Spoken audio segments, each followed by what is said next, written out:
Richard Holt pointed his finger directly at Marcus Allen's chest in front of the entire room and said 6 words that stopped the celebration cold. "You don't belong at this table." Nobody moved. Nobody breathed. 47 people in that ballroom watched a 61-year-old executive try to erase a man who had just won his company $140 million. Then Victoria Walker stood up, crossed the room, and did something that destroyed every boundary, every policy, and every carefully constructed wall between them in front of all of them. And before sunrise, she would ask Marcus one question so dangerous that answering it honestly could cost him absolutely everything he had left. Drop your city in the comments right now. I want to see how far this story travels. And if you're new here, hit subscribe. Because what happens next will stay with you. In the finger was the part Marcus would remember longest. Not the words. Words Marcus Allen had heard before. He had built an entire career around absorbing words that were designed to diminish him and converting them quietly into fuel. He knew how to do that. He had been doing it since his first corporate job at 23, when his manager had looked at his quarterly numbers best on the team, not even close, and said, "Impressive given your background." Words Marcus could handle. But the finger. Richard Holt extended his index finger and pressed it toward Marcus's chest, not touching, but close enough that the intention was unmistakable, and said, "You don't belong at this table." And the room went silent in a way that ballrooms are not supposed to go silent. 2 hours earlier, everything had been exactly right. The Meridian contract was official. $140 million in federal infrastructure financing awarded to Apex Solutions after a 17-month competition against 4 firms that had more history, more political connections, and in 2 cases, significantly more resources. The kind of contract that changed a company's trajectory. The kind of win that got framed and hung in lobbies. Marcus had led the project team from the first blank document to the final signed agreement. He had rebuilt the risk assessment model from scratch at week 14 when the client changed their parameters without warning. He had personally run 31 scenario projections. He had rewritten the executive summary 4 times because the 4th version was better than the 3rd, and the 3rd had already been good enough to impress people. He had done all of this while raising his 8-year-old daughter Zoe alone. While packing her lunches at 6 a.m. While attending parent-teacher conferences during his lunch hour and making up the work at midnight. While sitting at his kitchen table with spreadsheets open on his laptop and Zoe asleep on the couch beside him, wrapped in a SpongeBob blanket, because the babysitter had canceled and he had a deadline. And the choice between his daughter and his career was not actually a choice. He simply refused to accept that those were the only 2 options. Tonight, standing in the 42nd floor ballroom holding a glass of sparkling water, he never drank at company events. Marcus had allowed himself exactly 90 seconds of pride. He had earned this. Then Richard Holt appeared. "Marcus." Richard said his name the way certain men say names they've already decided matter less than their own. "Quite an evening." "It is," Marcus said. Richard swirled his drink. He had the unhurried energy of a man who had already won arguments that hadn't started yet. "I want to ask you something.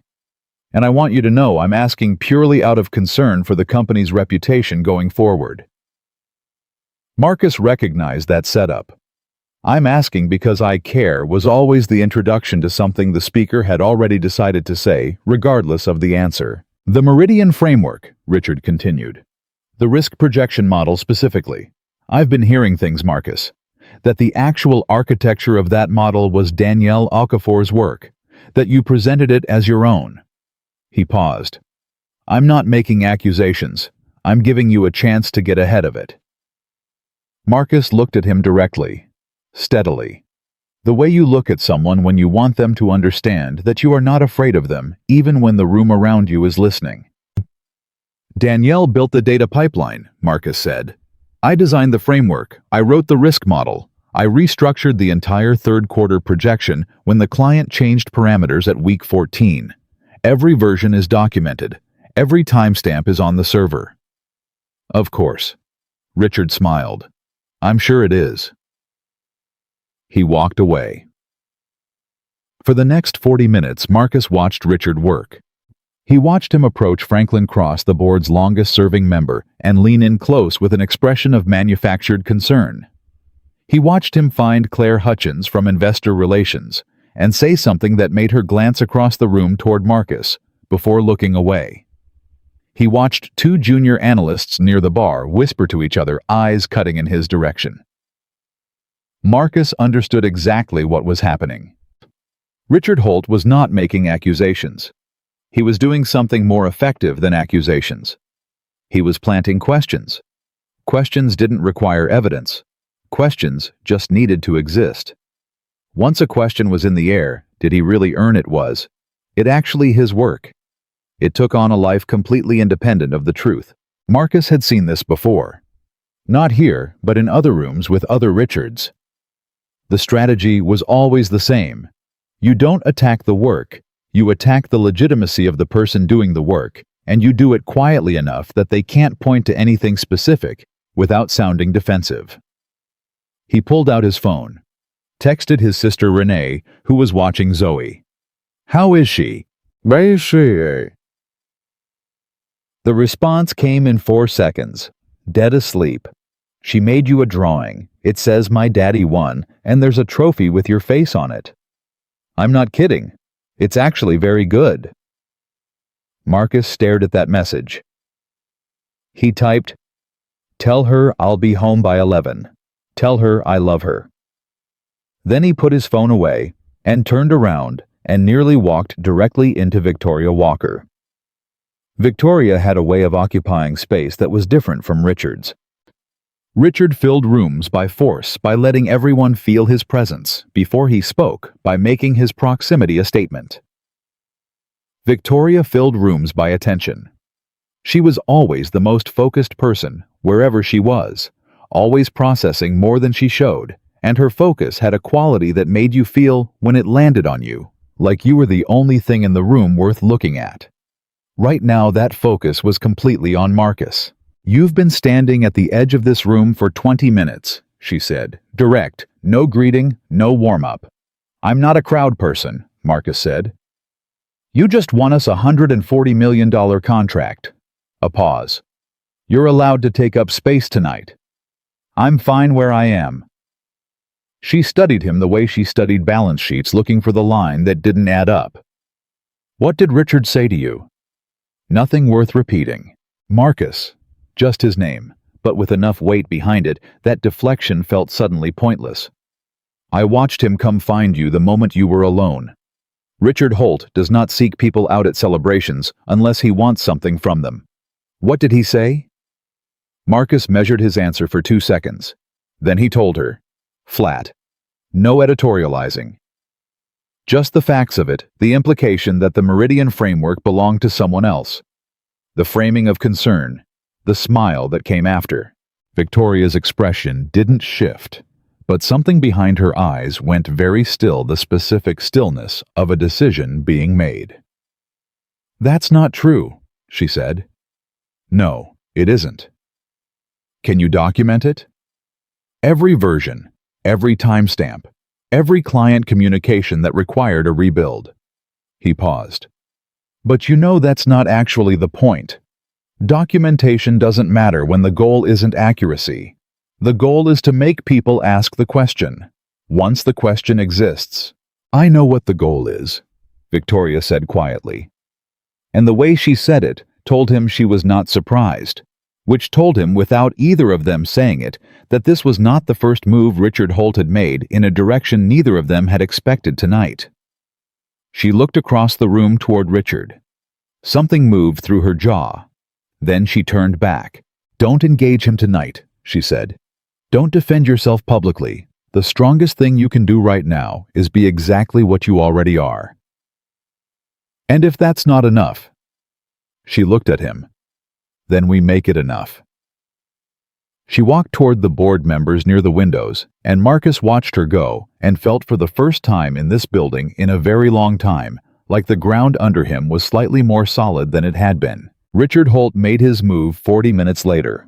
Marcus was near the presentation display reviewing the printed Meridian summary when he heard the volume of Richard's voice shift, not louder exactly, but projected the way a man's voice shifts when he wants to be overheard without appearing to want to be overheard. "The real question," Richard was saying to a cluster that included 3 board members and 2 senior investors, "is whether a man with Marcus Allen's particular circumstances is genuinely positioned for what Meridian is going to require going forward."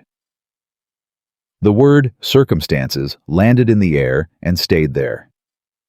A board member, Patricia Ewing, said carefully, "What circumstances are you referring to, Richard?" "Single father." A pause, a diplomatic tilt of the head. "I say this with complete respect, but there are real and legitimate questions about capacity, about whether someone managing that level of personal complexity can deliver the full-spectrum executive attention that a contract this size demands. I raise it because I care about our deliverables, not for any other reason." The nearby conversations went quiet. Not all of them. Enough. Marcus heard every word clearly. He stood completely still. Single father, delivered in the language of concern, wrapped in the vocabulary of professional responsibility, designed to sound like due diligence and function like a knife. He had heard versions of this sentence his entire career, in performance reviews that praised his numbers and questioned his focus, in the extra documentation requests that his white colleagues never received, in the pauses before promotions, those specific loaded pauses where a decision was being made about whether he was really ready, whether he really fit, whether bringing him further up would create complications that the organization wasn't quite prepared to manage. He was exhausted. Not tired, exhausted. In the specific way that a man becomes exhausted when he has spent 15 years being excellent and having his excellence treated as something that required additional verification. He set down the contract summary. He started walking. He didn't have a speech prepared. He didn't have a strategy. What he had was 17 months of work and a daughter at home with a drawing of a trophy, with his face on it, and a man across the room using his family as a disqualification, and Marcus Allen had reached calmly, clearly, irreversibly, the end of his willingness to let that happen in silence. "Marcus." Victoria's voice, precise, cutting directly through the noise of the room. He stopped. Every head in the cluster near Richard turned. Then the people around them turned. Then, in the contagious way that silence spreads the whole room, oriented itself toward the center. Victoria Walker crossed the ballroom. Not fast, not dramatic. With the unhurried certainty of someone who has already decided how this ends and is simply walking toward the conclusion. She passed Richard without looking at him. She stopped in front of Marcus. She looked at him for 3 full seconds, and in those 3 seconds, something moved through her expression that Marcus had never seen on her face in 2 years. Something unguarded. Something that had slipped past the executive composure and was looking directly at him from whatever was underneath. Then she turned to face the room. Not the cluster, the whole room. Marcus Allen built the Meridian model. Her voice was clear and level and carried the kind of authority that doesn't need volume. He designed the risk framework. He ran 31 scenario projections personally. He rebuilt the entire third-quarter model in 72 hours when the client changed their parameters at week 14 while keeping every other project deliverable on schedule. The reason we are in this room tonight celebrating the largest contract in this company's history is because this man refused to stop when stopping would have been the rational choice. She paused. If anyone in this room has a question about his qualifications, his judgment, or whether he belongs exactly where he is standing, ask it. Out loud. Right now.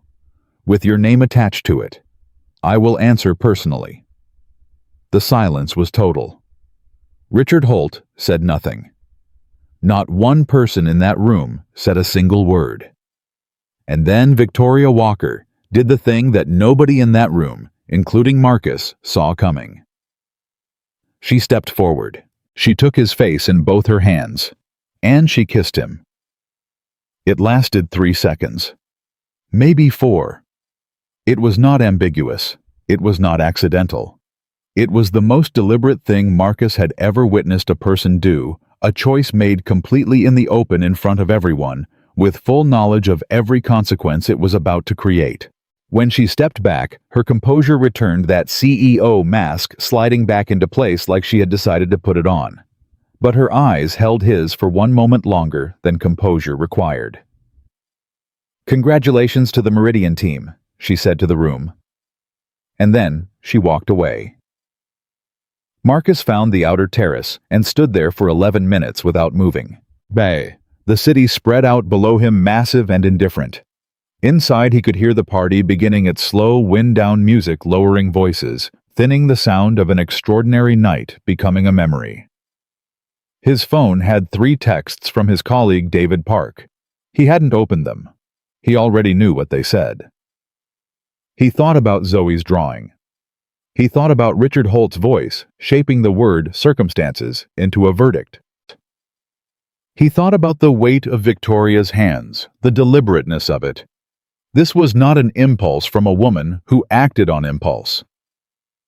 Victoria Walker did not do anything without understanding its consequences first, which meant she had understood, which meant she had chosen to do it anyway, which meant something was happening that neither of them had a roadmap for.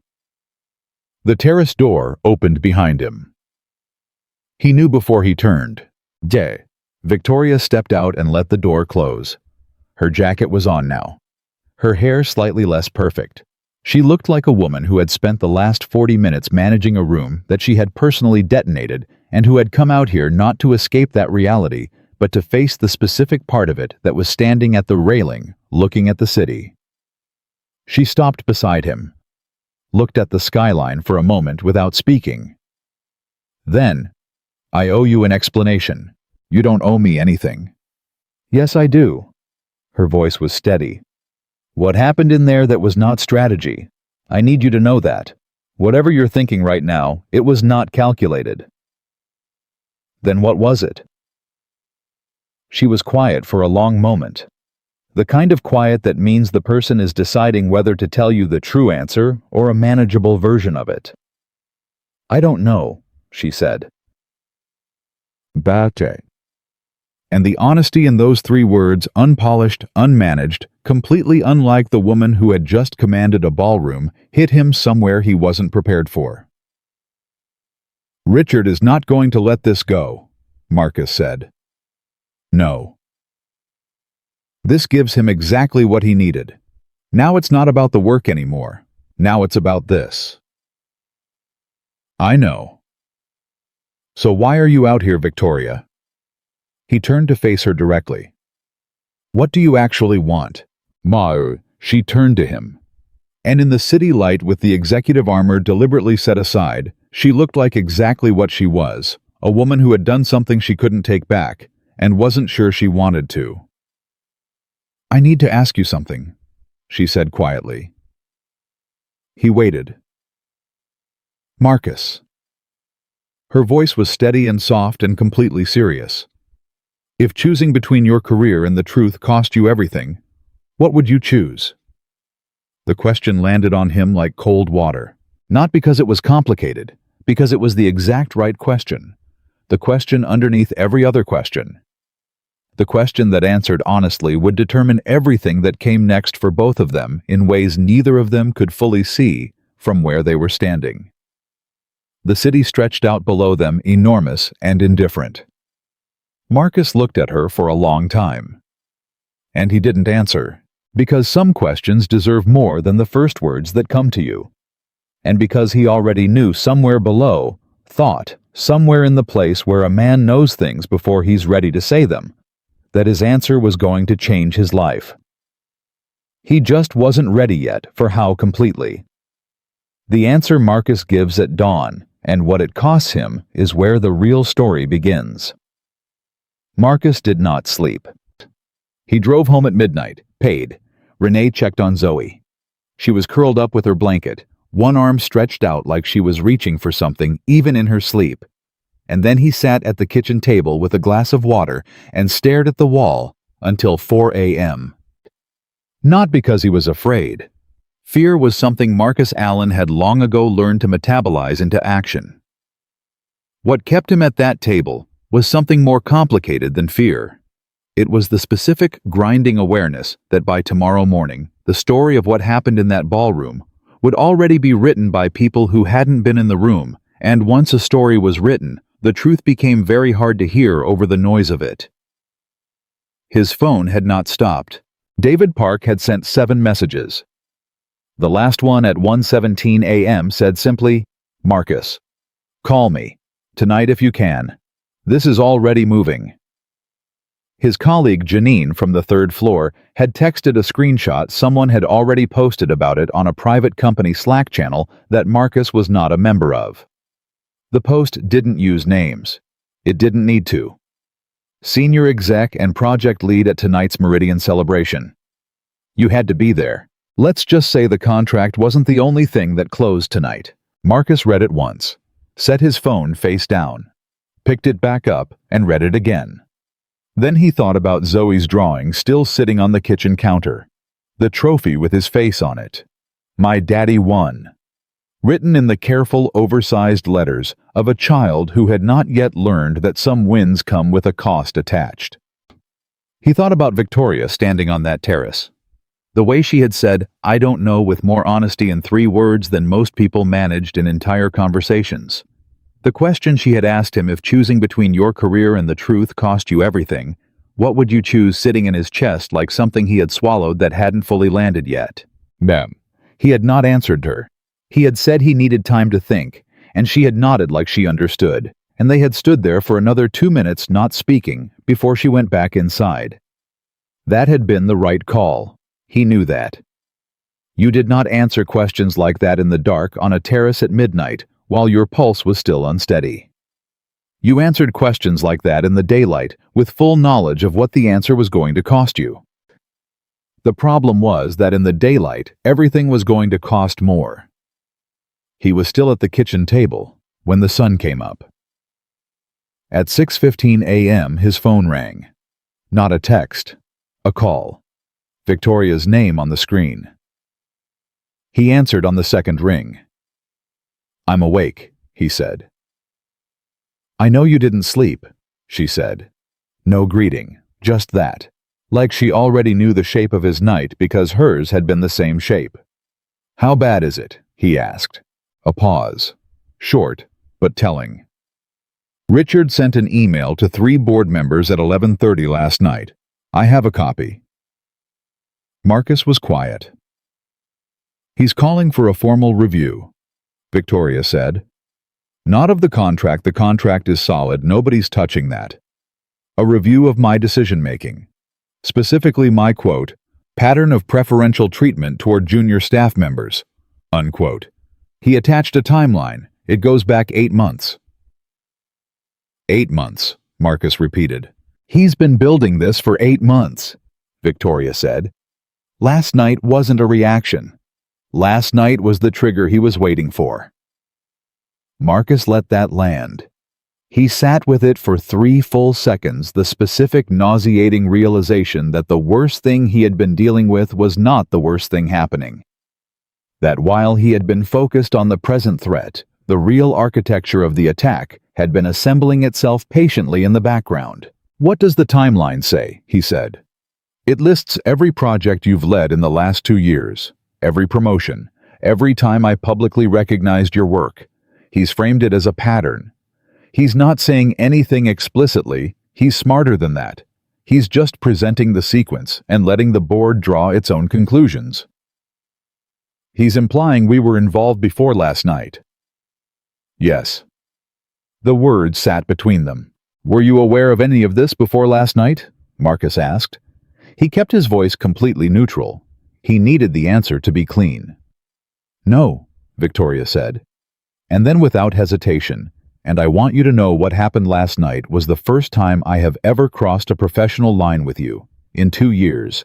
Whatever he tries to build, that's the foundation of truth we stand on. Marcus exhaled slowly.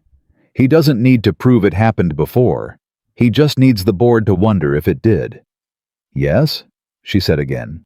Victoria. He rubbed his hand across his face. I have to be honest with you. I have a daughter.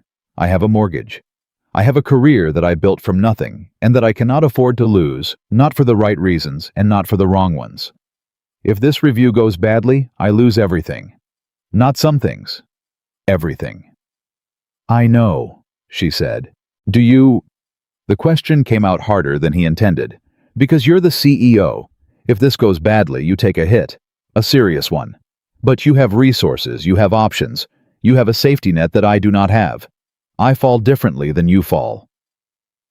Silence on the line. Long enough that he thought for a moment he had gone too far. Then Victoria said, You're right, and I'm not going to insult you by pretending otherwise. Another pause. Which is why I need to know your answer to the question I asked you last night. Pandy? He stood up from the kitchen table, walked to the window. The morning was fully light now. The street outside his house, ordinary and quiet, his neighbor walking her dog, a delivery truck idling at the corner, the world moving through its routines, completely indifferent to the fact that his entire professional life was currently balanced on an edge. Truth, he said. What? You asked me what I'd choose, between my career and the truth. He paused. Truth, that's my answer. The silence this time was different, warmer, more complicated. Okay, Victoria said quietly. That doesn't mean I'm not scared, he said. I want to be clear about that. I'm choosing truth, and I am absolutely terrified. So am I, she said. And somehow, that the CEO of a $100 million company, admitting she was terrified in the same breath that he admitted it made him feel less alone, in the specific way that shared honesty can make two people feel less alone than almost anything else. I need 2 hours, Marcus said. I need to get Zoe to school, and then I need to go through every document, every email, every version log on the Meridian project. Everything. If Richard's going to build a case, I'm going to make sure the counter case is already built. I'll have my assistant hold my morning, Victoria said. Come directly to my office when you're ready. One more thing, Marcus said. What? Last night what you did, in front of the room. He chose his next words carefully. I'm not asking you to regret it. I'm asking you to be honest with me about what it was. Because we're about to walk into something that's going to require both of us to be completely clear about what's real and what isn't. The pause was long enough that he heard her exhale. It was real, she said simply. That's all I can tell you right now. It was real. Marcus nodded, even though she couldn't see it. Okay, he said. I'll be there by 9. He hung up and stood at the window for another 30 seconds. Then he went to wake up his daughter. Zoe was 8 years old and had her mother's eyes wide and dark and capable of seeing directly through whatever face you were trying to wear. And she looked up at Marcus from her pillow when he came in and said immediately, Daddy, you look worried. I'm fine, baby. You have the face, she said. She had been calling it the face since she was 6, the specific compressed expression Marcus made when something was wrong that he was trying to keep from her. She was frighteningly good at reading it. I have some things to work out today, he said. He sat on the edge of her bed. Grown-up stuff. Is it about your job? He looked at her. Why would you ask that? Because you always get the face about your job. She sat up and pulled her knees to her chest. Auntie Renee told me you won something big yesterday. We did win something big, Marcus said. The company did. Did you win it? I helped win it, yeah. Zoe considered this with the serious, unironic deliberateness of an 8-year-old processing important information. So then, why do you have the face? Marcus looked at his daughter at the total, uncomplicated directness of her, and felt something shift in his chest. Not loosening exactly, more like clarifying. like the question had cut through everything complicated and left something simple underneath. Because sometimes, he said carefully, when you do something right, other people try to make it look wrong, and you have to decide whether you're going to let them. Zoe frowned. That's stupid. Yeah, Marcus said. It really is. So don't let them, she said, like it was obvious, like the solution was self-evident to anyone paying attention. He pulled her into a hug and held on longer than the morning schedule technically allowed. Get dressed, he said against the top of her head. I'll make eggs. And by the time he dropped Zoe at school and drove to the Apex building, it was 8:47 a.m.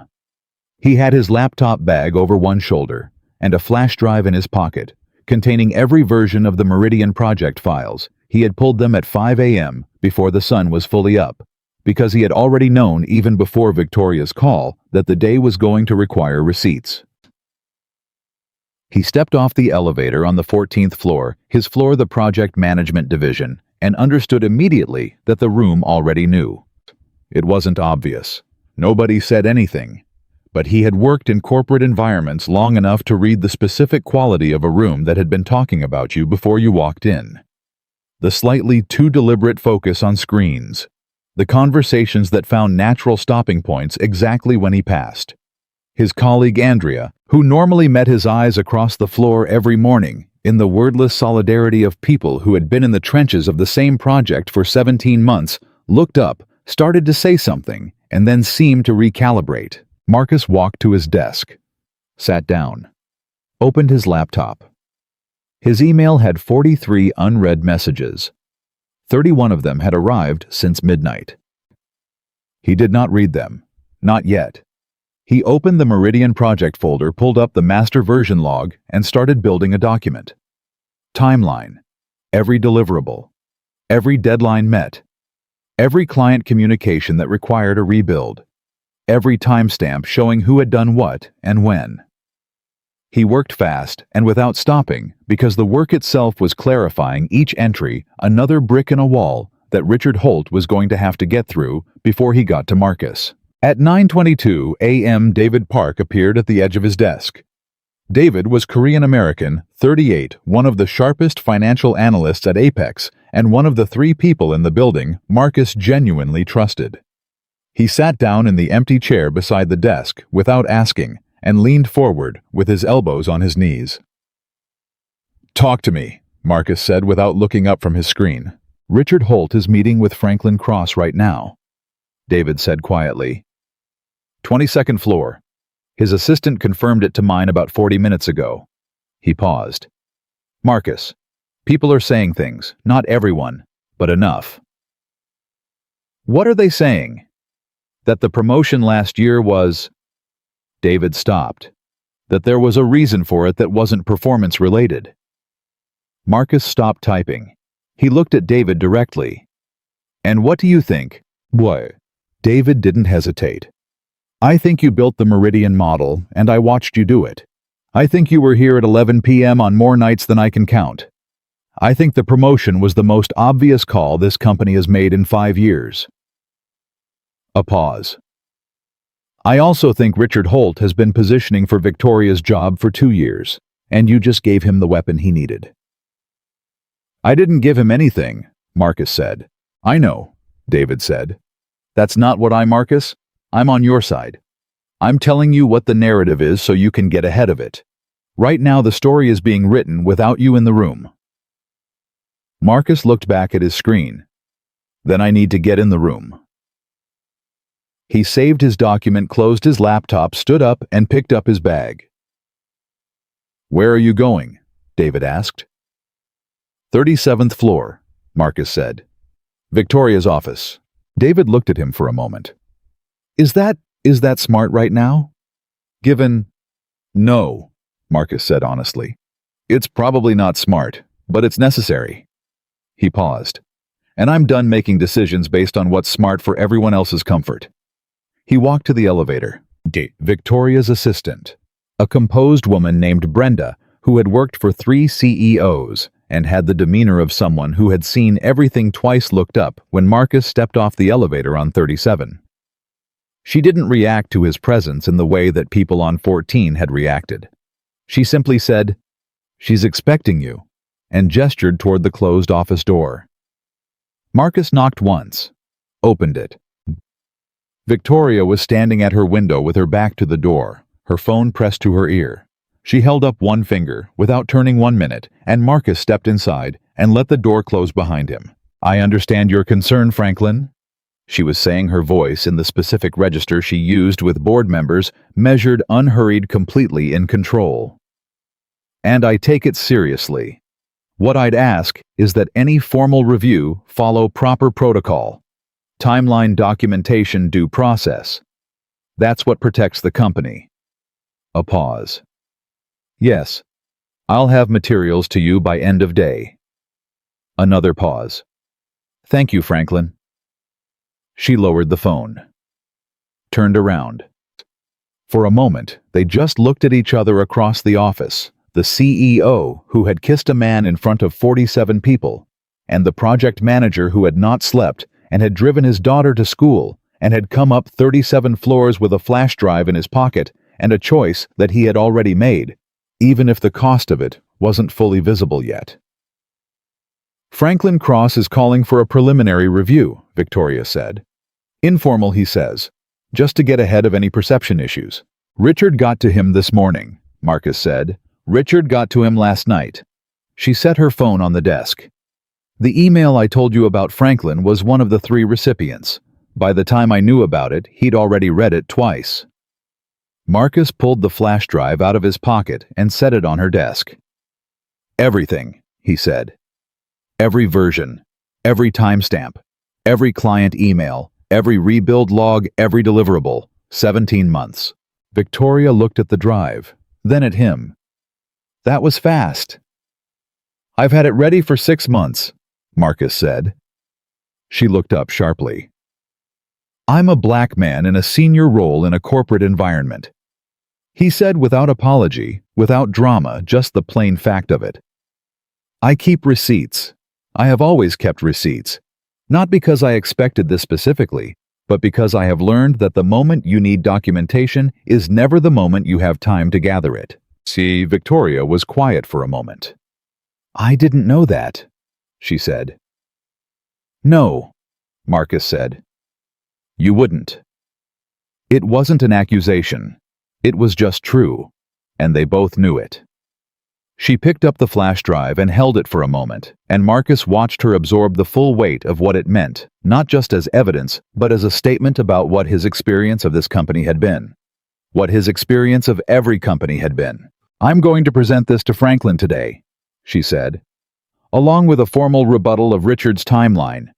I'm also going to request that the board review Richard's conduct over the past 8 months, because if he's been building this case for that long, there's a paper trail on his side too, and I intend to find it." "He'll escalate," Marcus said. "Yes. The review won't stay informal." "No," she agreed. "It won't." She looked at him steadily. "Are you ready for that?" Marcus thought about Zoe's voice that morning. "So don't let them," said with the total confidence of someone who had not yet learned that it wasn't always that simple. And underneath the complexity, underneath the fear and the career mathematics and the sleepless night, the truth that he had already given her on the phone that morning. The choice he had already made. "Yes," he said. Victoria nodded once. Then something shifted in her expression, not the executive composure, but the thing underneath it. "Marcus, for what it's worth, last night in front of that room, I have never regretted anything less in my professional life." He looked at her. "You should probably regret it a little," he said, strategically. The corner of her mouth moved, not quite a smile. "Probably," she said. "But you don't." "No," she said quietly. "I don't." And standing in her office on the 37th floor, with a corporate war assembling itself somewhere below them, and a flash drive sitting on the desk between them like a small, solid declaration of everything they were about to fight for, Marcus Allen felt for the first time since midnight, like the ground under him was real. It was not safe, It was not simple. It was absolutely going to get worse before it got better. But it was real. And for a man who had spent a long time performing stability, he didn't feel real was something. His phone buzzed in his pocket. He looked at it. A text from David Park. Richard just left Cross's office. He's heading to HR. Marcus, whatever you're doing up there, do it fast. Marcus looked up at Victoria. We're out of time, he said. She was already reaching for her phone. Victoria was already dialing before Marcus finished the sentence. He watched her move that specific shift from thinking to executing that she did better than anyone he had ever worked under, and understood that whatever was about to happen, the next 30 minutes, were going to determine the shape of everything that followed. Not the board review, not the formal process, the next 30 minutes. Because in corporate environments, the first version of a story was almost always the version that survived, and Richard Holt had a 40-minute head start. Brenda, Victoria said into the phone, I need Franklin Cross in my office in 20 minutes. Not a request. Tell him I have documentation relevant to the review he discussed this morning and that he will want to see it before he makes any decisions. A pause. Then call legal. Get Claire Hutchins up here too. Yes now. She hung up and looked at Marcus. Sit down. I'm fine standing. Marcus, sit down. We have 18 minutes, and I need you thinking clearly, not burning energy on adrenaline. He sat. Victoria pulled up her laptop and plugged in the flash drive. While it loaded, she said without looking up, Tell me everything Richard said to you last night. Not the version you'd put in a report. The actual version. Every word you remember, Marcus told her. He was precise. He had always been precise about the things that mattered, and this mattered more than most things had ever mattered in his professional life. He gave her the exact sequence, the initial approach, the implication about Danielle's work, the smile after the circumstances speech to the board, cluster the specific language Richard had used, and the specific people who had been standing close enough to hear it. Victoria typed while he talked. She did not interrupt. She did not react. When he finished, she read back through what she'd written, made 2 small edits, and said, Okay, here's what you need to know about what's happening in HR right now. She looked up at him directly. Richard is not filing a formal complaint, she said. Not yet. What he's doing is planting a record. He's going in there to have a conversation off the record framed as concern, and he's doing it because in 3 weeks when the formal review happens, he'll be able to say he raised concerns immediately the morning after the incident. He's building a timeline that makes him look like someone acting in good faith. While his actual timeline goes back 8 months, Marcus said. Exactly. Her voice was tight. He's a patient man. That's what makes him dangerous. He doesn't attack, he constructs. Marcus's phone buzzed. David again, HR director, just closed her office door.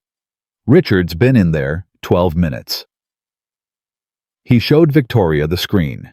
She read it, pressed her lips together, and turned back to her laptop. She pulled up a folder. Marcus didn't recognize a directory labeled simply RH, and opened it. What is that? Marcus asked. 8 months of documentation, Victoria said. My own. Marcus stared at her. She met his eyes with something that was not quite satisfaction and not quite grimness, but somewhere precisely between the two. I told you Richard has been building this for 8 months. What I didn't tell you is that I've known about it for 6. The room went very still. You knew, Marcus said. You may. I suspected.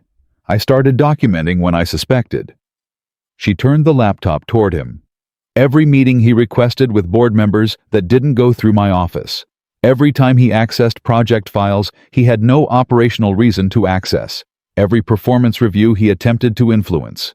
Every conversation I can verify secondhand. She paused. I didn't know about last night. I didn't know he was going to move on the Meridian celebration specifically. But I knew something was coming, and I have been building a counter case since March. Marcus sat with that for a moment. Why didn't you tell me? Because until last night, you weren't the target, she said quietly. You were the instrument. He was going to use you, your success, your promotions, our professional relationship as a way to undermine me. I didn't want to bring you into it until I had to. And now you have to. Yes. She held his gaze. I'm sorry for that. I genuinely am. Marcus was quiet. Not angry or not only angry. There was something else underneath it. The complicated feeling of being protected by someone in a way you didn't consent to, which was not the same as being betrayed, but which lived in the same neighborhood. Okay, he said finally. We deal with what's in front of us. The office door opened. Brenda leaned in. Mr. Cross is here. Ms. Hutchins is 2 minutes out. And your 9:30 called to confirm I pushed it. Send Franklin in, Victoria said. Franklin Cross was 67 years old, had been on the Apex board for 11 years, and had the particular bearing of a man who believed that fairness and caution were the same thing. He was not cruel. He was not dishonest. He was, Marcus had always thought, exactly the kind of person who could be used by someone cruel and dishonest because he trusted process over perception and therefore never saw the knife until it was already between someone's ribs. He walked in, saw Marcus, and his expression shifted, not unfriendly, but careful. Marcus, he said, I wasn't aware you'd be here. I asked him to be, Victoria said. She was already standing in full executive register. Sit down, Franklin. We have a few things to go through, and I want to do it before the day gets away from us. Franklin sat. He had a legal pad. He was the kind of man who always had a legal pad. Victoria set a printed document on the desk in front of him. This is a version log for the Meridian project. Every iteration, every author stamp, every client-driven revision time-stamped from the server. The framework that won us the contract was built by Marcus, entirely. That's not an assertion, it's a record. She set a second document beside the first. This is a performance record going back 2 years.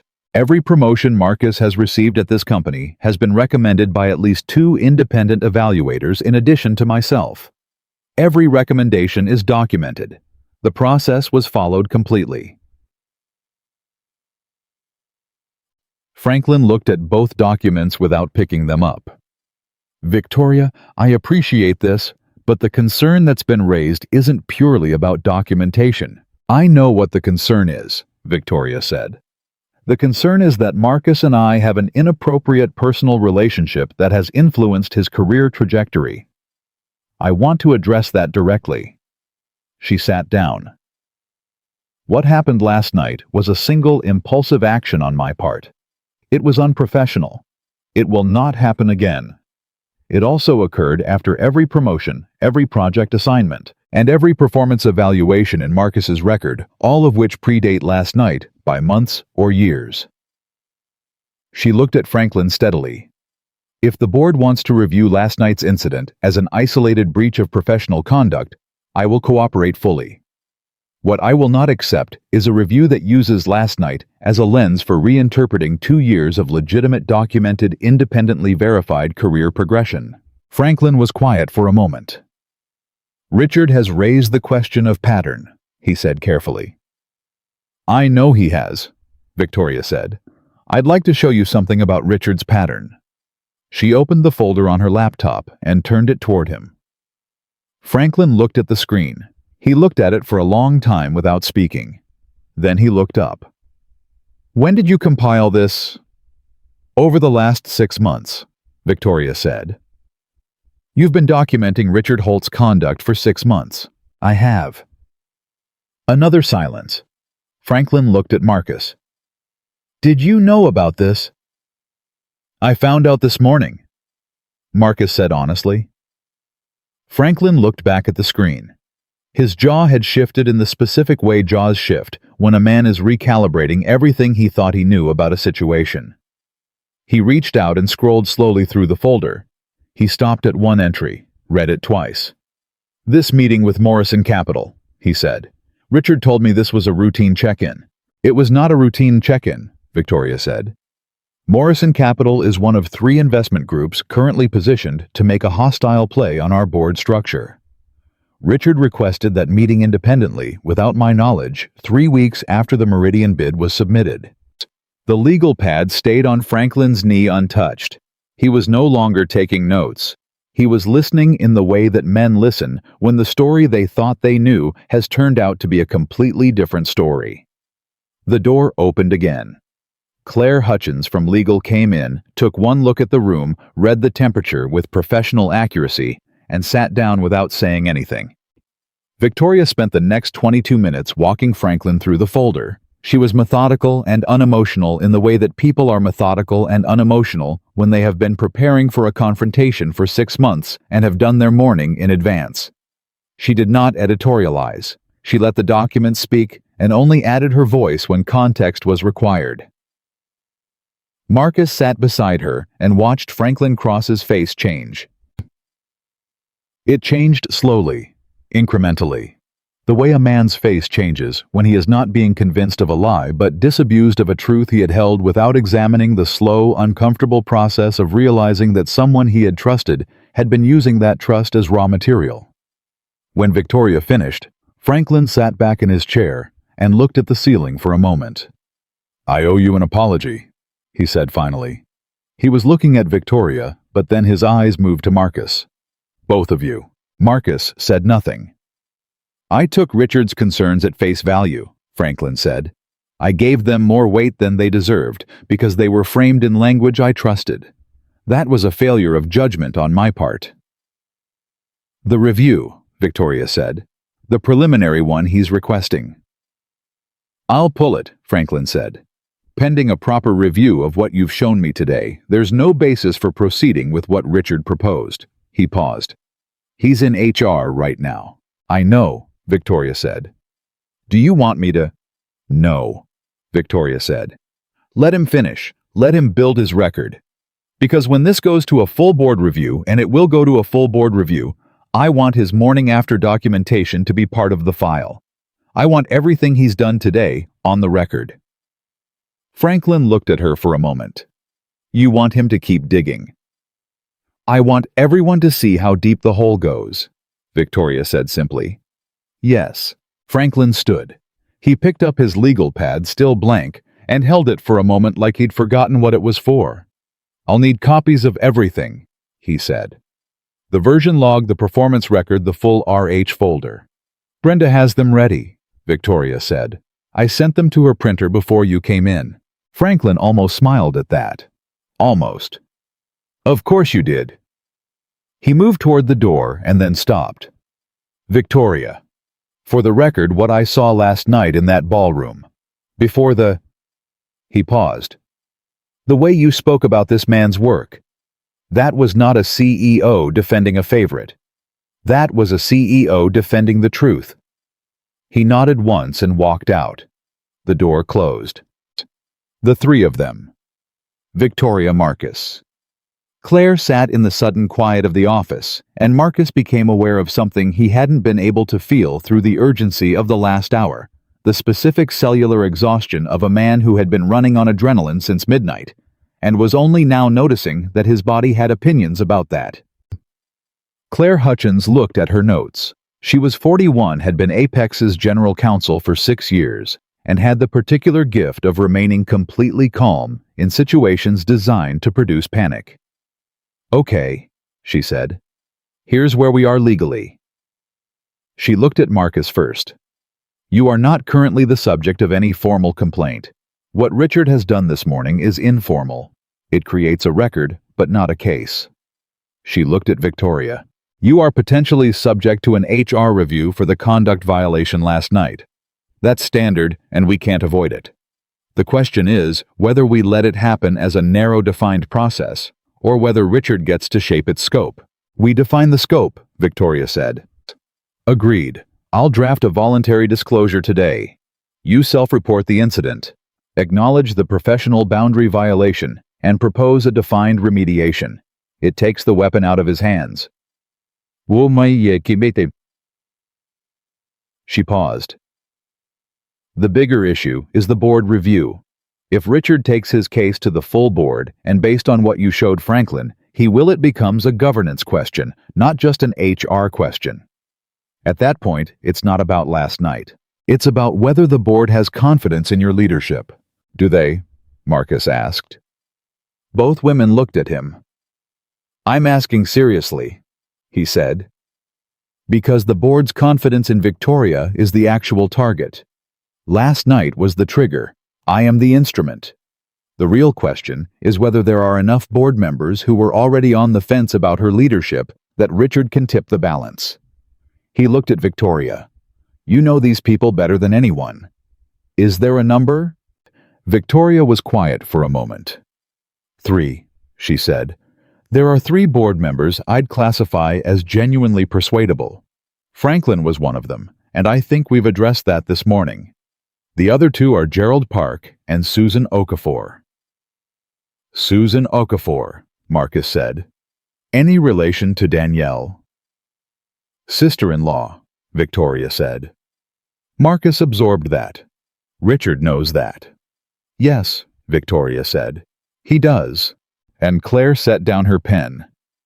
He's going to go to Susan with the Danielle narrative. The idea that Marcus's credit for the Meridian framework displaced Danielle's contribution. That's his way into Susan, and through Susan to Gerald. The room got quiet again. Not the quiet of people who had run out of things to say, but the quiet of people who could see the exact shape of the battle ahead and were measuring the distance between where they stood and where they needed to be. Marcus's phone buzzed. He looked at the screen. David Park. Richard just came out of HR. He's not going back to his office. Marcus. He went up. He's heading to 37. Marcus looked up. He's coming here. Victoria didn't move. Let him come. Victoria. I said let him come. Her voice was completely level. I've been waiting 6 months for him to come to me directly. I would very much like to have this conversation face to face. Again, Claire stood immediately. I need to be present for any conversation that happens in this office today. Non-negotiable.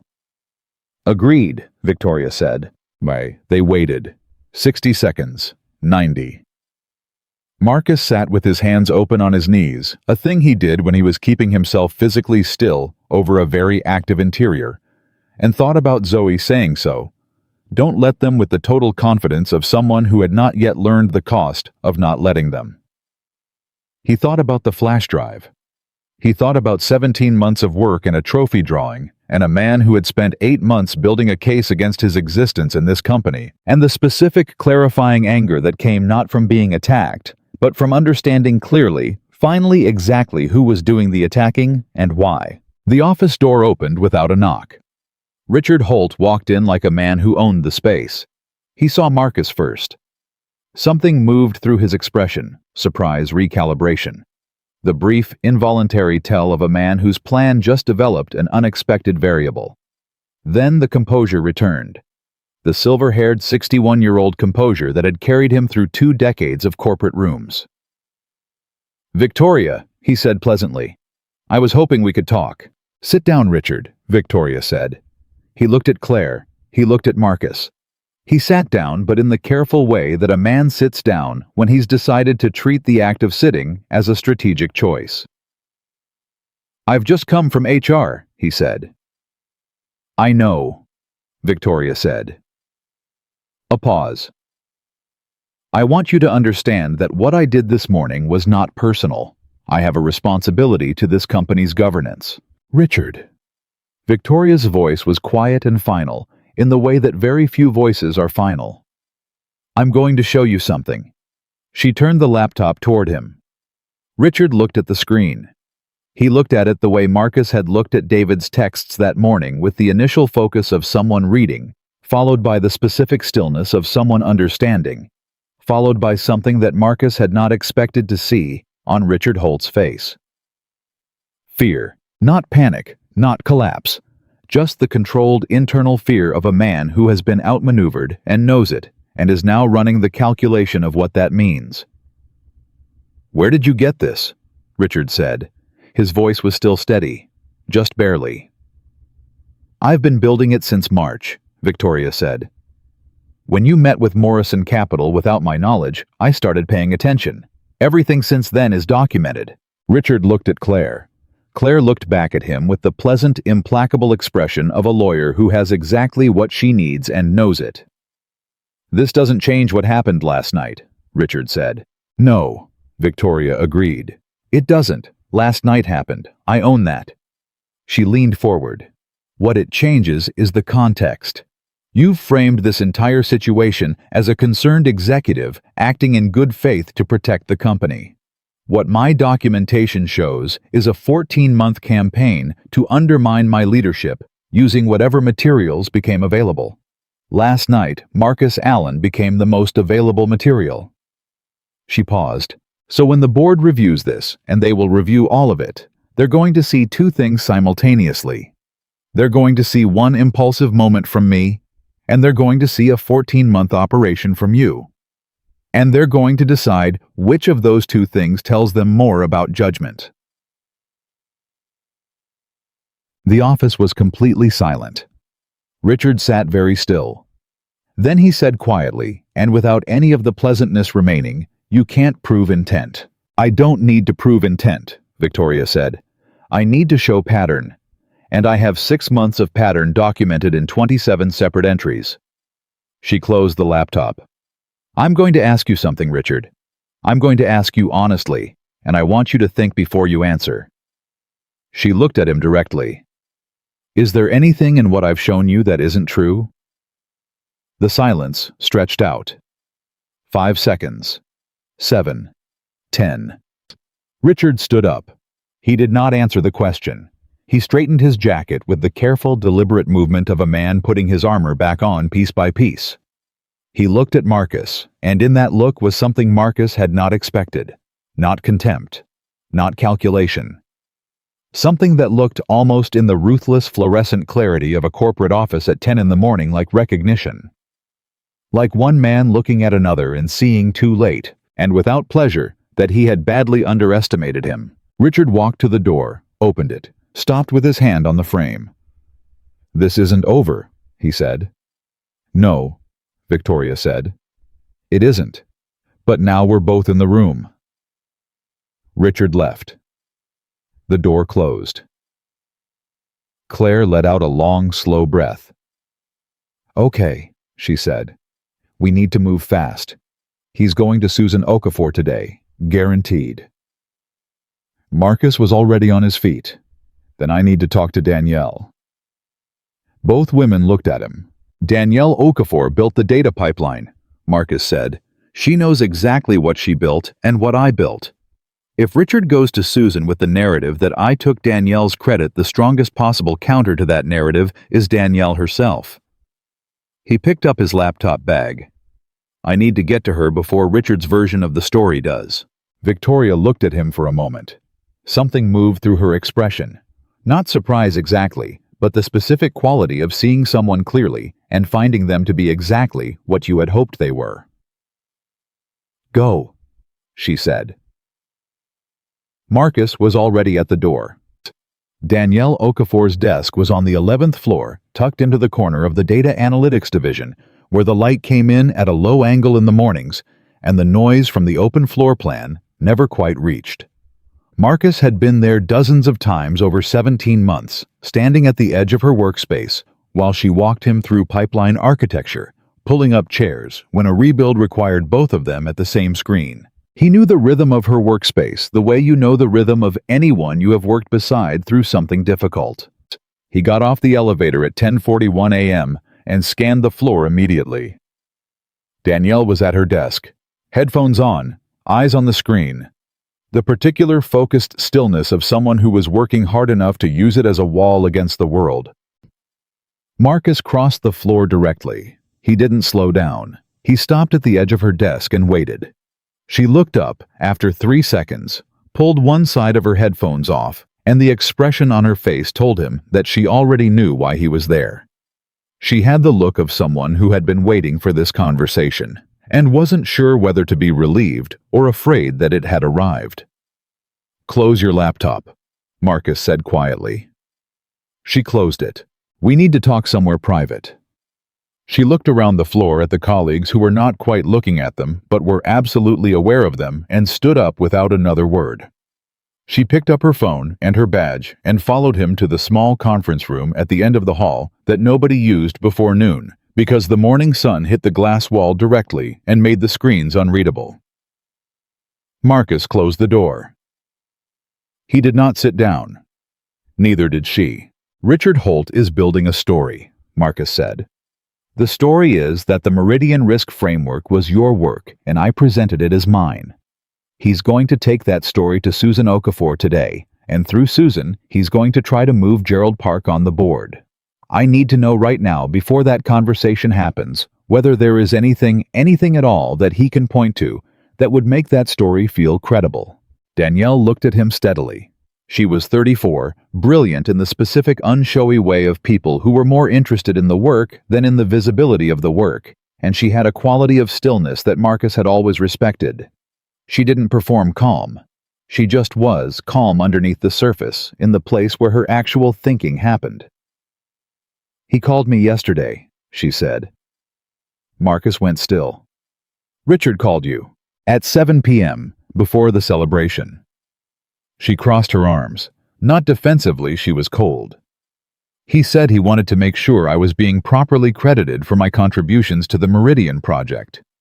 He said he'd heard that my pipeline work was being his word overshadowed. He said if I felt that my contributions hadn't been appropriately acknowledged, he would be happy to advocate for me with the board." "And what did you say?" "I said thank you and hung up," Danielle said. "And then I sat in my car for 20 minutes trying to figure out what exactly had just happened." She looked at Marcus directly. "I know what I built. I built the data pipeline. I built the ingestion architecture and the cleaning protocols. That work is documented with my name on every single commit. You built the risk framework. You built the model logic, the scenario architecture, the projection engine. That work is documented with your name on every single commit." She paused. "There is no version of the Meridian project where anyone who actually worked on it could honestly say they didn't know exactly who built what." Marcus exhaled slowly. "He's not going to use someone who worked on it," he said. "He's going to use someone who didn't." Danielle nodded. "Susan." "Susan," Marcus confirmed. "She's on the board. She trusts her sister-in-law. If Richard goes to Susan and says Danielle's work was taken, Susan doesn't go check the commit logs. Susan goes to Danielle." He looked at her. "Which means the next call you get is going to be from Susan. And what you say on that call determines whether Richard's story has legs or dies on the vine." Danielle was quiet for a moment. Then, "Marcus, I need to ask you something, and I need you to answer me honestly." "Go ahead." "What happened last night between you and Victoria, was that real, or was that her protecting an asset?" The question landed clean and hard, the way honest questions do when they come from someone who deserves an honest answer. "I don't fully know yet," Marcus said. "What I know is that it wasn't calculated. I know that much." He paused. "I also know that what Richard is doing has nothing to do with protecting you or your credit or your career. He's using you the same way he's using me as raw material. The difference is that you have a choice about whether to let him." Danielle looked at the table for a long moment. When she looked up, there was something resolved in her expression. "If Susan calls me, I'm going to tell her the truth. All of it. The call from Richard last night, what he said, what I said, and exactly what I built and what you built." She paused. "But Marcus, you need to understand something. The truth is not always enough. I've been in this company for 6 years. I have watched the truth not be enough more than once." "I know," Marcus said. "So what's the plan if it isn't?" "We make the truth undeniable," Marcus said. "Not just credible, undeniable. There's a difference." He left the conference room at 10:58 a.m. His phone showed 2 missed calls from Victoria, and a text from David board meeting just got moved up. Originally scheduled for next Thursday. It's now Friday morning.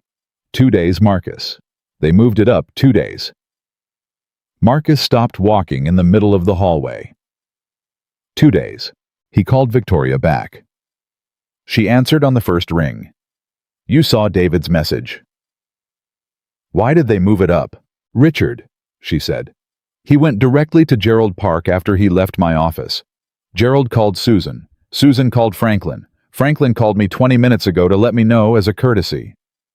Her voice was controlled, but underneath it was something that wasn't controlled, something that was moving fast and hot under the surface. Gerald is calling for a full governance review, not just the HR incident. Everything. My leadership, the Meridian process, the promotion history, all of it. He got to Gerald that fast, Marcus said. Gerald was already halfway there, Victoria said. I told you 3 persuadable members. Franklin we addressed. Gerald was always going to be the harder one. He has been skeptical of my leadership style since the day I took the position. Richard didn't have to do much. What about Susan? I don't know yet. Danielle is the key to Susan. I talked to Danielle, Marcus said. She's going to tell the truth. Yeah. A pause. Is she willing to say it in the boardroom? Marcus hadn't asked that. He stood in the hallway and thought about Danielle's face when she said, I have watched the truth not be enough more than once, and understood that what he had not done in that conference room was ask her to step into the blast radius voluntarily. Telling the truth on a phone call to her sister-in-law was one thing. Walking into a formal board review and saying it on the record, knowing that Richard Holt would still be in that building the day after, was something else entirely. I'll go back, Marcus said. Marcus, Victoria's voice changed. I need to tell you something and I need you to hear it without making a decision immediately. He waited. Gerald Park raised a specific question in his call with Franklin, she said. He said that given the circumstances, given the personal element that's now part of the record, it might be in the company's best interest for you to step back from the Meridian implementation team. Voluntarily.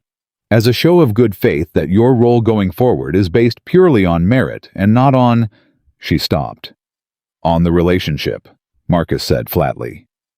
He didn't use that word. He didn't have to. Marcus pressed his back against the wall and looked at the ceiling. The specific hollow anger of a man being asked to make himself smaller, to make other people more comfortable, settled into his chest like a stone.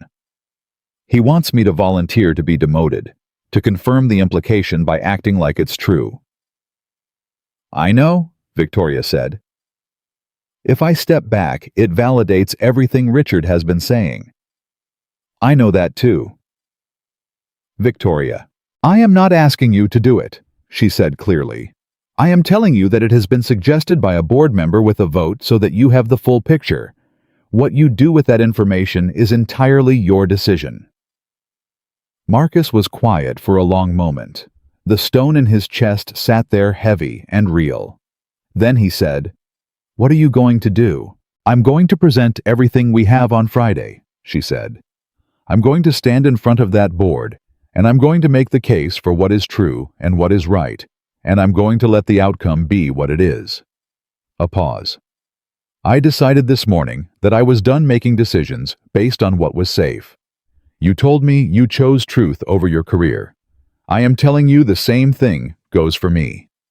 Marcus closed his eyes for 3 seconds. Then he pushed off the wall and started walking. I'll be back at your office in an hour, he said. I need to do one thing first. He went back to the 11th floor. Danielle was at her desk again, headphones on again, the wall rebuilt. He stopped at the edge of her workspace and waited. She looked up. One side of the headphones came off. I need to ask you something, Marcus said.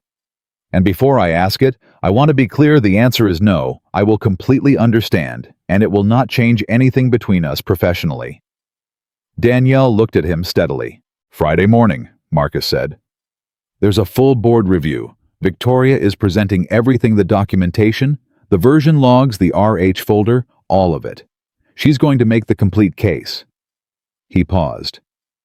If you were willing to be in that room to say in front of the board what you told me this morning, what you built, what I built, what Richard said to you at 7 p.m. last night before the celebration, I think it ends the story. Not weakens it. Ends it. Danielle didn't answer immediately. She looked at her screen. She looked at her hands. She looked at the window. Marcus waited and did not try to fill the silence because some silences needed to be filled by the person inside them. "My sister-in-law is on that board," she said finally. "I know. Susan is going to feel like I blindsided her." "Probably," Marcus said honestly. "Richard is still going to be in this building on Monday morning." "Yes." Another silence. Then Danielle looked at him directly. "Can I ask you something?" "Yes." "In 17 months working beside me, reviewing my code, presenting to clients, all of it, did you ever once consider taking credit for what I built?" Marcus looked at her without blinking. "No," he said. "Not once, not for a second." She held his gaze for a long moment, measuring it, not because she doubted him Marcus understood, but because she needed to see it with her own eyes, needed to have the answer exist in the space between them as something real and witnessed. "Okay," she said quietly. "I'll be there Friday." Marcus nodded once. He said, "Thank you," and meant it in the particular way you mean something when the person giving it to you is taking on a cost you didn't ask them to carry. He was back on 37 by noon. The next 48 hours moved in the way that high-pressure time always moves, both faster and slower than normal time, each hour containing more events than a normal hour, while also feeling from inside it like a single sustained exhale. Victoria and Claire worked through the afternoon building the presentation. Marcus spent Wednesday evening at his kitchen table going through every document a third time, not because he didn't trust the first two passes, but because the board review on Friday was not going to forgive imprecision, and he had too much at stake to rely on confidence when rigor was available. Zoe found him at the table at 9 p.m., padded in from her bedroom in her socks, and climbed into the chair beside him without asking. She looked at his screen for a moment. "Is it still the work stuff?" she asked. "Yeah, baby." "Is it almost done?" Marcus looked at his daughter, at the total unironic seriousness with which she asked the question, like she genuinely wanted to know the project timeline so she could plan accordingly, like she was 8 years old and already had the instincts of a project manager and felt something loosen in his chest that had been tight for 2 days. "Almost," he said. "Good." She put her head on his arm. "Because I want to show you the drawing I made. I made another one. This one has a bigger trophy." He closed the laptop. He looked at the drawing. The trophy was significantly larger than the first one. It had a gold star on top. His face was on the front of it, and underneath in Zoe's careful, oversized letters, she had written, "My daddy always wins because he doesn't give up." Marcus sat with that for a long time after she went back to bed. Thursday passed in a controlled blur of preparation and waiting, which was its own particular kind of difficult. David ran interference on the 14th floor, keeping the noise down, redirecting the speculation that was spreading through the division like water finding cracks. Danielle sent Marcus a single text at 4 p.m. "Susan called me at 2. I told her everything. She was quiet for a long time, and then she said she needed to think. That's all I know." Marcus read it twice and sent back, "Thank you. Whatever she decides, you did the right thing." He did not hear from Susan Okafor. He did not hear from Gerald Park. Richard Holt's presence in the building was audible in his absence, the specific pressurized quiet of someone who was moving through back channels rather than visible ones, which was always more unsettling than direct aggression because you couldn't locate it. At 7 p.m. Thursday, Victoria called. "Susan Okafor just called Franklin Cross," she said without preamble. She told him she'd spoken with Danielle. She told him she wanted to see the version logs before the meeting tomorrow. Marcus felt something move in his chest. Not relief yet. Something before relief, the first loosening of a thing that had been clenched for 3 days. "Franklin sent them to her an hour ago," Victoria continued. "He called me 10 minutes after he sent them and said..." She stopped. He could hear her composing herself. "He said, Victoria, I think Susan is going to surprise us tomorrow." Marcus said nothing for a moment. "Are you ready?" Victoria asked. What? He thought about the flash drive, the version logs, Danielle's willingness to walk into that room, Zoe's drawing with the bigger trophy. The answer he had given Victoria in the dark on a terrace at midnight truth, and the cost that answer had been accumulating since then, quietly and steadily, in the way that honest choices always accumulated their costs before they delivered anything resembling reward. "Yes," Marcus said. "I'll see you at 8 tomorrow," she said. "Boardroom, 39th floor. I'll be there." Sounds like it. He hung up and sat in the quiet of his kitchen and allowed himself for exactly 30 seconds to feel the full weight of everything that was at stake tomorrow.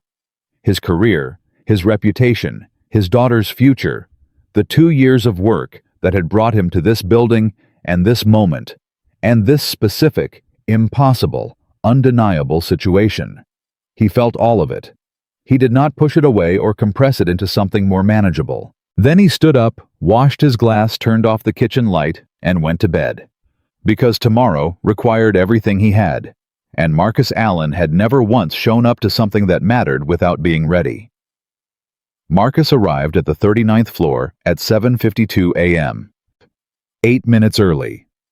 He had dropped Zoe at school at 7:15, and she had hugged him at the car door longer than usual, not because she knew the specifics of what today was, but because she was 8 years old, and she knew her father, and she had learned to read the particular quality of his stillness when something large was happening underneath it. "You have the face," she had said into his shoulder. "I know," he said. "Is today the day it gets better?" He had pulled back and looked at her. "Yeah, baby," he said. "I think today is that day." She had nodded with the total seriousness of someone accepting a briefing, kissed his cheek, and walked into school without looking back. That was Zoe. She trusted him the way children trust parents, who have never given them a reason not to, completely without reservation, with a confidence that was simultaneously the most sustaining thing in his life and the heaviest responsibility he had ever carried. He carried it into the elevator. He carried it to 39. Victoria was already in the boardroom when he arrived. She was standing at the head of the long table reviewing printed materials. Her jacket on, her expression composed in the way that people are composed when the composure is real and not performed, when the work of getting calm had already been done somewhere private, and what remained was just the steadiness that followed it. She looked up when he walked in.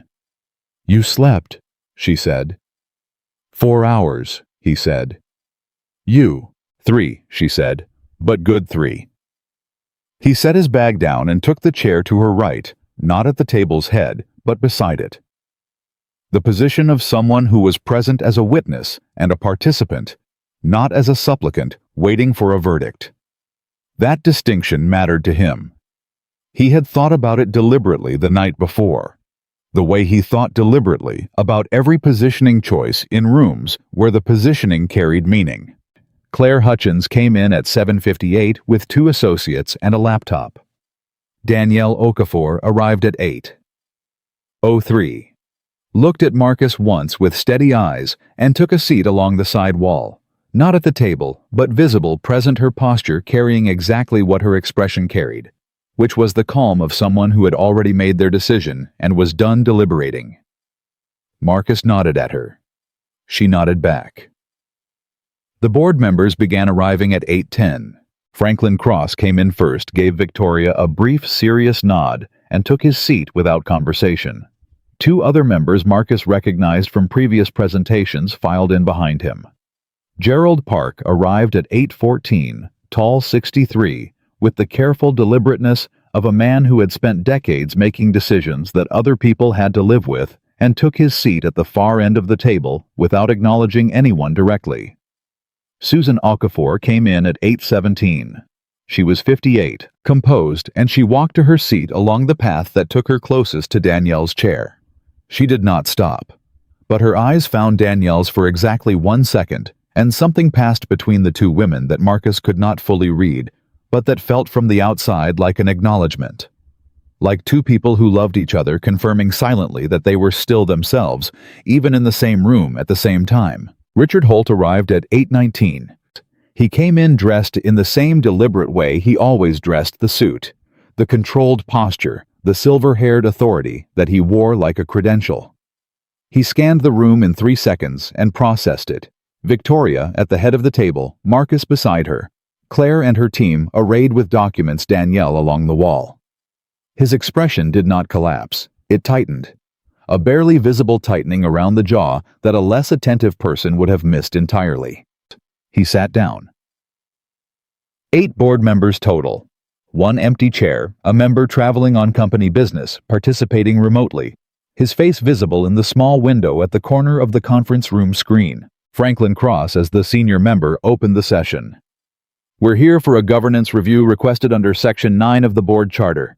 The scope includes a review of executive conduct, project attribution on the Meridian contract, and personnel decisions in the project management division over the past 24 months.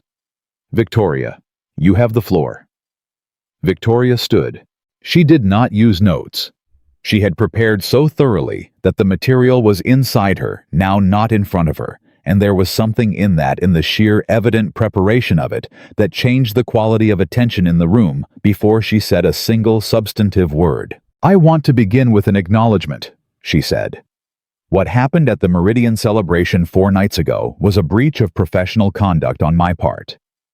I crossed a boundary that I should not have crossed in a public setting, and I take full responsibility for that.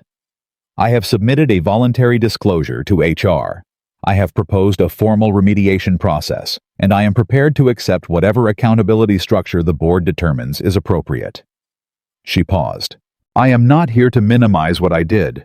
I am here to ensure that what I did is understood in its actual context, and that the context is not defined by the person who has spent 8 months manufacturing a crisis in order to install himself in my seat. The room was very quiet. Richard did not move. Victoria opened the presentation. She started with Marcus, the version logs, the timestamp records, the client communications, the rebuild documentation from week 1431 scenario projections, every one of them authored under Marcus Allen's credentials on the Apex server. She was methodical and fast, not dwelling on any single piece of evidence, but building the cumulative picture with the precision of someone who understood that in rooms like this, one pattern mattered more than any individual data point. Gerald Park interrupted at the 15-minute mark.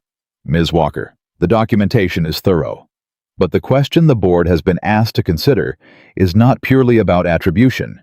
It's about whether your personal relationship with Mr. Allen created an environment in which his career advancement received preferential acceleration, regardless of merit. That's a fair question, Victoria said. Here is the answer. She pulled up the promotion records, not just Marcus's, but the full division. Every promotion over 2 years, every evaluator, every score.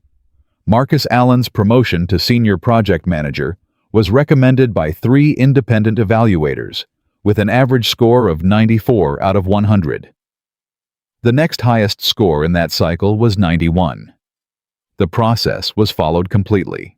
I approved the recommendation because the process told me to approve it. She looked at Gerald directly. If the board is suggesting that I should have overridden the process to create distance from a high-performing employee because of optics, I would ask the board to consider what that precedent means for every future evaluation in this company. Gerald sat back. He did not answer. But something in his posture shifted, the almost imperceptible shift of someone whose objection has been answered more cleanly than they expected it to be. Then Victoria moved to Richard. She opened the folder Marcus had seen on her laptop 2 days ago. The RH folder, 27 entries, 8 months of documentation, and she walked the board through it without editorializing, without emotional inflection, with the same methodical precision she had applied to Marcus's records. The Morrison Capital meeting. The unauthorized access to project files, the performance reviews he had attempted to influence, the board members he had approached privately, the language he had used, the timeline of it laid against the timeline of Marcus's career progression. At entry 14, Gerald Park leaned forward. When was this meeting with Morrison Capital? March 14th, Victoria said, 3 weeks after the Meridian bid was submitted. Gerald looked at the screen for a long moment. He looked at Richard. Richard's face was still composed, but the jaw was tighter than it had been 20 minutes ago, and his hands flat on the table had the particular stillness of hands being deliberately kept still. "Richard," Gerald said, "I'd like to hear your response to this." Richard took a breath. "What Victoria has compiled is a selective record that—" "The Morrison Capital meeting," Gerald said. He did not raise his voice. He just made it absolutely clear that the question was not rhetorical and the answer was what mattered. "Did you request that meeting independently without Victoria's knowledge?" In a pause. It lasted 4 seconds. In boardroom time, 4 seconds of silence was an answer in itself. "I had a preliminary conversation," Richard said carefully, "as part of ongoing relationship maintenance with—" "That's not what I asked," Gerald said. Another pause. Shorter this time. "Yes," Richard said. "I requested the meeting independently." The room changed. Not dramatically, nobody gasped. Nobody stood up. But the quality of the attention changed in the way that a room's attention changes when a fact that everyone has been circling finally lands on the table and stays there. Franklin Cross wrote something on his legal pad. For the first time in 2 days, he was using it. Victoria let the silence hold for exactly 5 seconds. Then she said, "I have one more piece of testimony I'd like the board to hear." She looked at Danielle. Danielle stood up. She walked to the table. She did not look at Susan first, though Susan's eyes were on her immediately and completely. She looked at the board as a whole, and she spoke in the direct, unembellished way that she did everything without performance, without hedging, with the plain authority of someone who knew exactly what they knew and had decided that knowing it obligated them to say it. She told them what she had built. She told them what Marcus had built. She pulled up the commit log on her phone. She had it ready because she had prepared to, and she read the entry dates aloud. Her contributions and his contributions, interleaved across 17 months, each one time-stamped and attributed with the unglamorous, irrefutable specificity of a server record that had no political agenda and no reason to lie. Then she said, "The night before last at 7 p.m. before the Meridian celebration, I received a phone call from Richard Holt. He told me he was concerned that my contributions to the Meridian project had been overshadowed. He offered to advocate for me with the board if I felt my credit had been taken." She paused. "I want the board to understand what that call was. It was not advocacy. It was recruitment. He was asking me to become part of a narrative that was not true, using my own career anxiety as the lever." She paused again. "I want the board to also understand this. Marcus Allen has never in 17 months taken credit for a single thing I built. Not once. Not in client meetings, not in internal presentations, not in written documentation. What Richard Holt told you happened did not happen." The room was completely silent. Susan Okafor, at the far end of the table, was looking at her sister-in-law with an expression that Marcus could not fully read. It was too complicated, too layered, with the specific difficulty of being related to someone who had just done something both costly and right. But underneath the complexity visible, if you were paying attention, was something that looked very much like pride. Danielle sat back down. Richard Holt said, "The testimony of a junior employee who works directly under the executive in question hardly constitutes—" "Danielle Okafor is a senior data architect," Victoria said. Her voice was quiet. "She has been at this company for 6 years. She is not junior, and her testimony is supported by server records that predate this meeting by 17 months. "I'd like to call a brief recess," Richard said. "We're not recessing," Franklin Cross said. Richard looked at Franklin. Something passed between them, the specific look of a man who has just understood that the ally he counted on has somewhere in the last 48 hours become something else. "Richard." Franklin's voice was not unkind. It was simply final. "I think the board would like to hear from you directly. Not a response to Victoria's documentation. Not a procedural request. I think we'd like to understand in your own words what you were trying to accomplish." The room waited. Richard looked at the table. Then he looked up. And Marcus, watching him from the chair beside Victoria, saw something he had not seen in the 37th-floor office 2 days ago. Something that the presence of the full board had stripped away in a way that a private confrontation had not.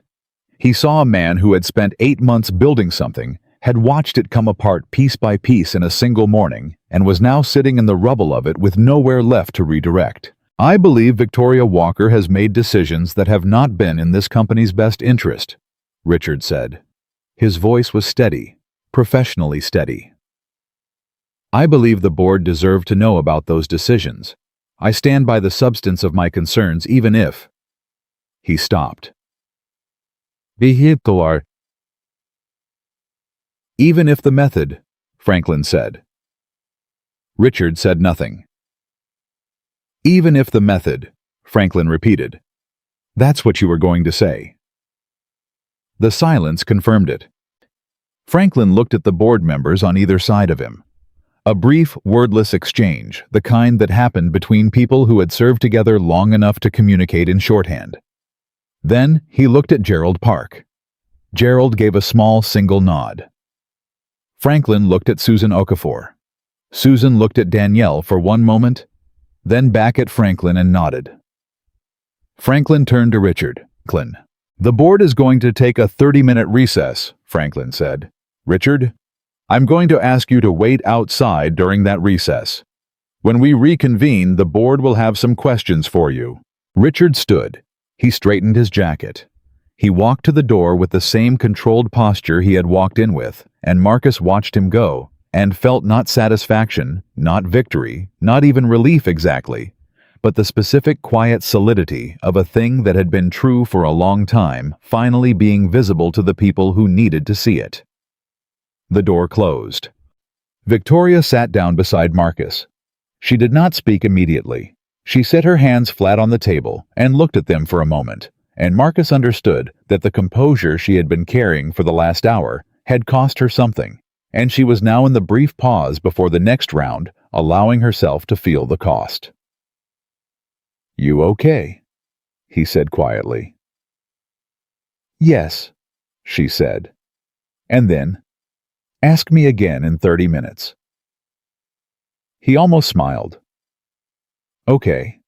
Danielle crossed the room and sat in the chair on Marcus's other side. She set her phone face down on the table. Susan hasn't looked at me in 4 minutes, she said low. She will, Marcus said. You don't know that. No, he admitted. But she saw what you did, and people who love each other find their way back to each other after hard things, usually. Danielle looked at the table. Usually, she repeated like she was deciding whether to accept it as adequate. Susan Okafor appeared at the edge of Marcus's peripheral vision. She had crossed the room while the other board members filed out for the recess, and she stopped beside Danielle's chair and stood there for a moment without speaking. Danielle looked up. I need a minute, Susan said to her. Can we? She gestured toward the far corner of the room. Danielle stood and followed her sister-in-law to the corner, and Marcus watched the two women stand close together, speaking in voices too low to reach him, and saw the moment visible even from across the room when Susan Okafor's hand came up and gripped Danielle's arm, and Danielle's shoulders dropped exactly 1 degree, and whatever was complicated between them began the long necessary work of becoming less complicated. He looked away. Some things were not meant to be witnessed in full. Victoria leaned slightly toward him. I've been thinking about something, she said quietly. What? The question I asked you on the terrace. She was looking straight ahead. 4 days ago, I asked you what you'd choose between your career and the truth. A pause. You said truth, and you've been paying that cost every day since. So have you, Marcus said. Yes. Another pause. I want you to know that whatever happens in the next 30 minutes, whatever the board decides, I don't regret any of it. Not the defense in the ballroom, not the... She stopped. Not any of it. Marcus looked at her. even if it costs you the company. She turned to meet his eyes. Even then, he held her gaze for a moment. I believe you, he said, and he meant it in the specific way he meant things that had been tested, not assumed, not hoped for, but verified, under conditions that removed all the easy answers and left only what was real. The board reconvened at 9:48 a.m. Richard Holt was not in the room. Franklin Cross sat down and looked at the table for a moment before he spoke, and in that moment, Marcus felt the last of the controlled adrenaline of the morning resolve into a single sustained heartbeat. The board has reached a preliminary determination, Franklin said. Pending a formal HR process, Victoria Walker's conduct at the Meridian celebration constitutes a professional boundary violation that will be addressed through the standard remediation protocol she has already voluntarily initiated. That process will be completed within 30 days. He paused. The board finds no evidence of preferential treatment in Marcus Allen's career progression. Every promotion and assignment in his record was properly evaluated and properly approved. That finding is final. He looked at the screen where the remote member was visible. With respect to Richard Holt, the board is initiating a formal review of conduct under the ethics policy specifically regarding unauthorized external communications and the attempt to solicit employee testimony in support of a case being built against senior leadership. Richard has been asked to take administrative leave pending the outcome of that review. Franklin set down his pen. That's the determination. The room was very quiet. Then Gerald Park said something that Marcus did not expect. Mr. Allen. Gerald's voice was measured and deliberate, the voice of a man who chose his words with the awareness that they landed with weight. I owe you an apology. I allowed a concern about optics to lead me toward a conclusion I had not earned. Your record speaks for itself. It always did. He paused. I should have looked at it first. Marcus looked at Gerald for a moment. He thought about everything he might say about what it cost a man to have his record doubted, about the specific exhaustion of being excellent in rooms that kept requiring additional proof about his daughter's drawing, and the 17 months and the midnight rebuilds and every single thing that had brought him to this table. He thought about all of it. And then he set it aside, not because it didn't matter, but because Gerald Park had just done something that powerful men in rooms like this one almost never did, and that act deserved a response that was equal to it. Thank you, Marcus said. That means something. Franklin closed his portfolio. We're adjourned, and people moved. Conversation started. The room broke into the specific relieved noise of people who had been holding tension for 90 minutes and were now releasing it. Claire was already on her phone. Danielle and Susan were still in the corner, still talking, Susan's hand still on her arm. David Park, who had somehow materialized in the doorway at some point in the last 10 minutes, Marcus had no idea when, gave him a look across the room that communicated without a single word, everything that needed to be communicated between two colleagues who had been in the trenches together. Marcus stood. Victoria stood beside him. They did not speak immediately. They stood in the clearing noise of the room and let the morning settle around them, the morning that had started in darkness at 7:52 and had arrived after everything at this particular hard-won stillness. So, Marcus said finally. So, Victoria said. What happens now? She looked at him. And the CEO composure was there. It was always going to be there. It was part of who she was. She had built it over years, and it was real. But underneath it, looking through it with the directness that Marcus had come to understand, was the truest thing about her, was the woman who had stood on a terrace at midnight and said, I don't know, with 3 words of honest, unmanaged truth. Now we do the work, she said. Correctly, transparently, with the reporting structure updated and the policies clear and everything in the open.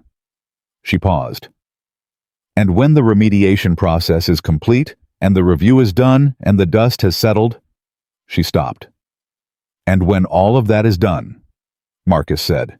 She looked at him with the full, unhidden, unmanaged steadiness of someone who has stopped calculating the cost of honesty and has simply decided that honesty is what they are. Then I'm going to ask you a question, she said. A different one than the last time. And I'm hoping the answer will be different too. Marcus looked at her for a long moment. "I'll be ready," he said. He picked up his bag. He walked to the elevator. He pressed the button for the lobby because he had promised Zoe that when today was over, he would pick her up from school himself. Not Renee, not a car service, himself, standing at the gate when the bell rang, the way he had done every day before the Meridian Project consumed his life, and the way he intended to do again, now that the thing consuming his life had finally been faced and answered and put to rest. The elevator came. He stepped in. He thought about the flash drive, the version logs, the 31 scenario projections, the terrace at midnight, and the question that had required 4 days and a boardroom, and the full documented weight of 2 years of honest work to answer correctly. He thought about Zoe's drawing, the big trophy with the gold star on top. My daddy always wins because he doesn't give up. The elevator descended, and Marcus Allen Black, single father senior project manager, man who kept receipts and told the truth, even when the truth had a price tag, rode it all the way to the ground and walked out into the morning like a man who had paid what was owed and was ready finally for what came next. He had chosen truth, and truth in the end had chosen him back.